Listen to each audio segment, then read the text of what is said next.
Bonjour à toutes et à tous. Alors, vidéo très rapide, donc sous un format que je voulais faire qui est un format Rex, donc c'est retour d'expérience. C'est pour vous donner un petit peu mon ressenti sur des accessoires que j'ai achetés il y a quelques temps et que j'ai installés, dont certains dont j'ai fait le montage ou le test sur la chaîne. Et le but c'est de vous montrer aussi qu'avec le temps, ça peut bouger, peut avoir un petit peu de jeu. Donc là, comme vous voulez voir, normalement ici j'ai mes rétros en embout de guidon. Et donc là, on peut voir que j'ai enlevé le point 1 sur la CB650R parce que si on n'enlève pas le point, on peut rien mettre dedans. Donc mon souci, c'est que j'avais ça dedans, l'adaptateur Barracuda pour pouvoir mettre justement les rétros en embout de guidon.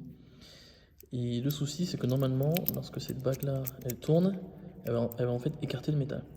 Donc là, on peut voir qu'elle a quand même été pas mal vissée, hein. Rien que déjà ça permettait déjà de serrer un petit peu. Le souci, c'est qu'avec la vibration, donc ça a pas mal bougé. Et donc du coup, vous voyez la vis à l'entrée ici, là, juste là, ici, là, est un peu lâche. Donc du coup, le truc, c'est mécanisme, c'est desserré.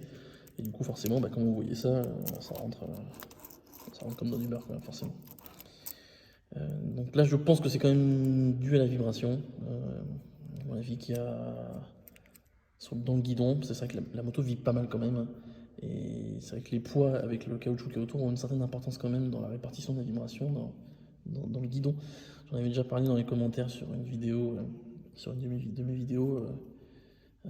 Quelqu'un m'a dit que c'était pas forcément une bonne idée d'enlever ce poids-là, mais le mieux serait peut-être de mettre une bille de caoutchouc au fond, par exemple, pour éviter que ça vibre un peu trop. Mais comme je sais pas si je vais les garder lorsque je vais vendre la moto en embout de guidon ou pas, ou si je vais mettre ceux d'origine, parce que j'ai toujours gardé donc pour remettre les embouts de guidon. Du coup, je vais pas mettre quelque chose en caoutchouc dedans.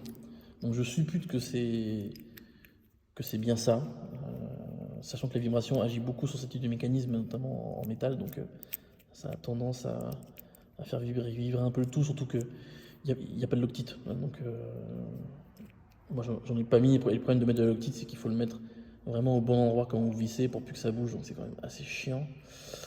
Mais il faudra peut-être que je le fasse à un moment donné, mais bon. Je les ai mis,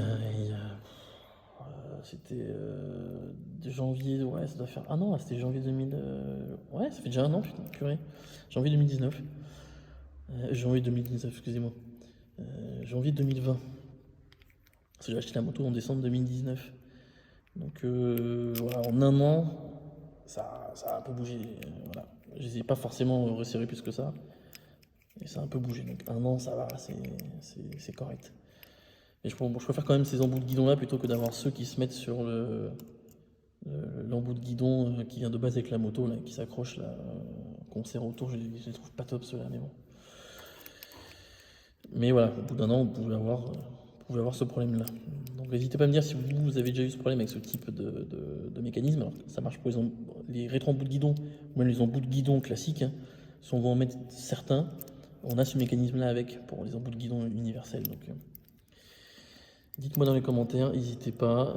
Et si le format Rex comme ça, assez court, vous plaît, n'hésitez pas à me le dire aussi. Soit avec un peu de texte ou des pouces bleus si vous préférez ne pas écrire. Voilà, bon, merci beaucoup. Je vous dis à bientôt. Ciao, ciao.